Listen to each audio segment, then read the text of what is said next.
The Christmas Apple by Ruth Sawyer.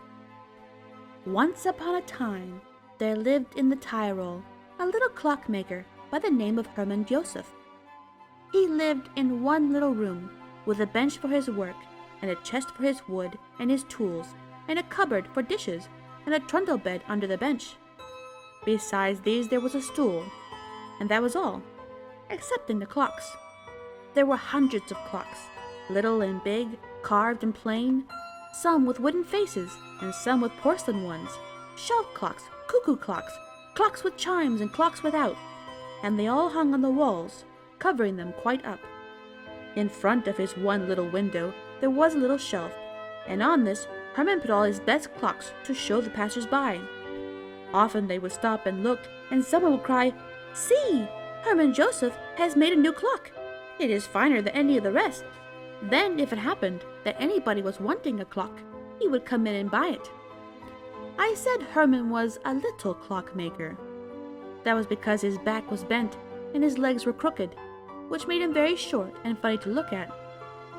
But there was no kinder face than his in all the city, and the children loved him. Whenever a toy was broken, or a doll had lost an arm or leg, or an eye, its careless owner would carry it straight to Hermann's little shop. "Oh, please, Hermann Joseph, please mend it," the child would say. "Canst thou do it now for me?" And whatever work Hermann was doing, he would always put it aside to mend the broken toy or doll, and never a penny would he take for the mending. "Go spend it on sweetmeats, or better still, put it by till Christmas time. 'Twill get thee some happiness then, maybe," he would always say. Now, it was the custom, in that long ago, for those who lived in the city to bring gifts to the great cathedral on Christmas, and lay them before the Holy Mary and Child.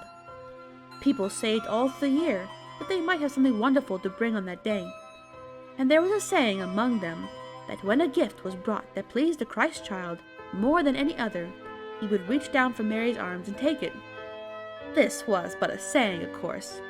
The old Herr Graff, the oldest man in the city, could not remember that it ever really happened, and many there were who laughed at the very idea.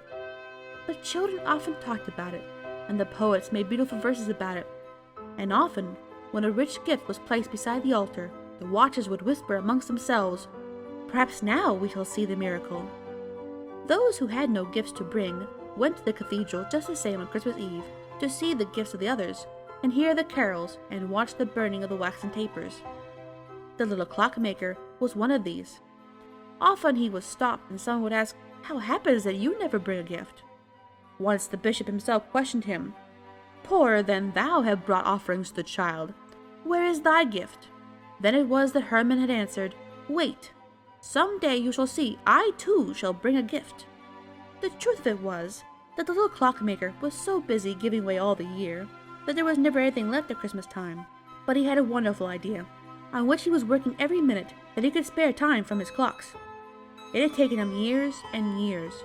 No one knew anything about it but Trudy, his neighbor's child, and Trudy had grown from a baby into a little house mother, and still the gift was not finished.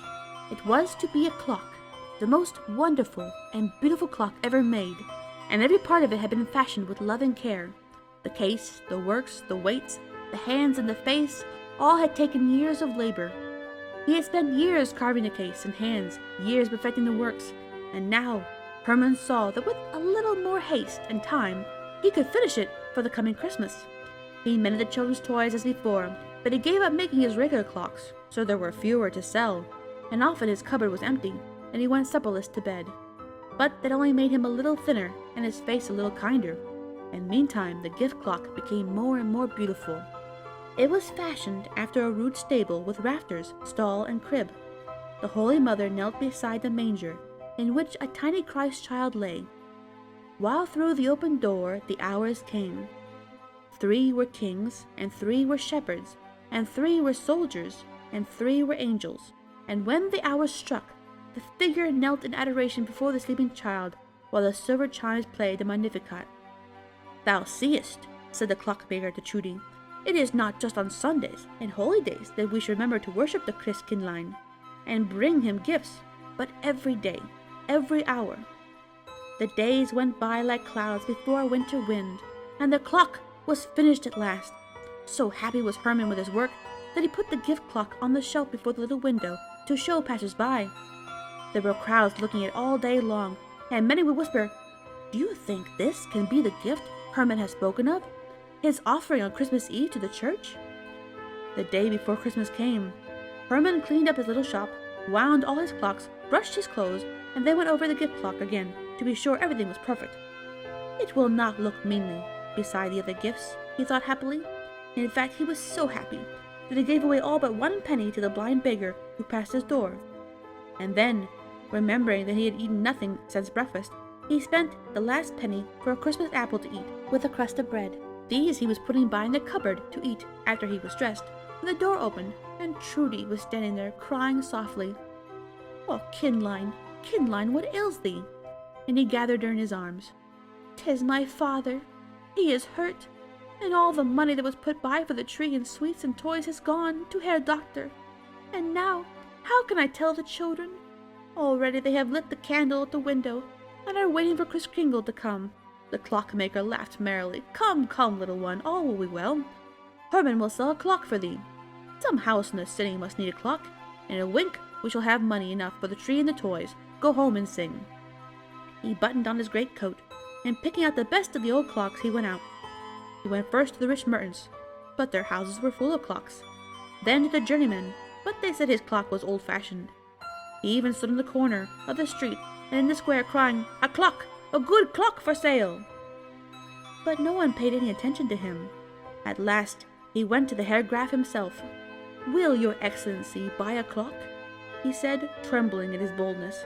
"I would not ask, but it is Christmas, and I mean to buy happiness for some children." The Herr Graff smiled. "Yes, I will buy a clock, but not that one. I will pay 1,000 gulden for the clock thou hast had in thy window these past 4 days." "But, your excellency, that is impossible!" And poor Herman trembled harder than ever. "Poof! Nothing is impossible. That clock or none. Get thee home, and I will send for it in half an hour, and pay thee the gulden." The little clockmaker stumbled out. "Anything but that, anything but that," he kept mumbling over and over to himself on his way home. But as he passed a neighbor's house, he saw the children at the window with their lit candle, and he heard Trudy singing. And so it happened that the servant who came from the Herr Graff carried the gift clock away with him, and the clockmaker took the 1,000 gulden and went out and bought a tree and gifts and brought them to Trudy.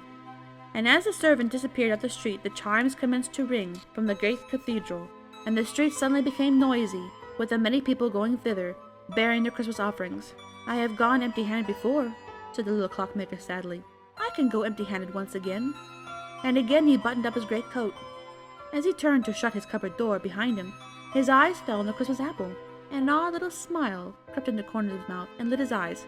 "It is all I have, my dinner for 2 days. I will carry that to the Christ child.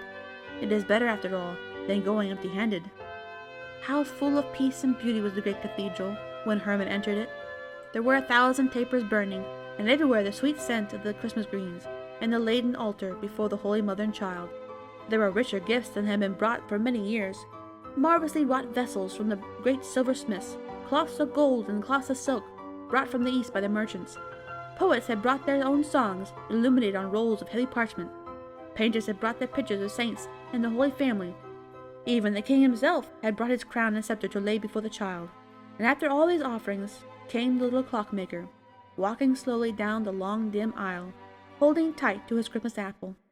The people saw him, and a murmur rose, hummed a moment indistinctly through the church, and then grew clear and articulate. "Shame! See, he is too mean to bring his clock. He hoards it as a miser hoards his gold. See what he brings? Shame!" The words reached Herman, and he stumbled on blindly. His head dropped forward on his breast, his hands groping the way. The distance seemed interminable. Now he knew he was past the seats. Now his feet touched the first step, and there were 7 to climb up to the altar. Would his feet never reach the top? 1, 2, 3, he counted slowly to himself, then tripped and almost fell. 4, 5, 6, he was nearly there. There was but 1 more step. The murmur of shame died away, and in its place rose one of wonder and awe. Soon the words became intelligible. "The miracle! It is the miracle!" The people knelt in the big cathedral.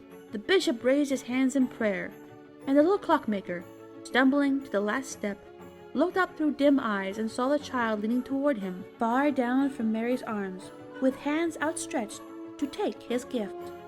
The end.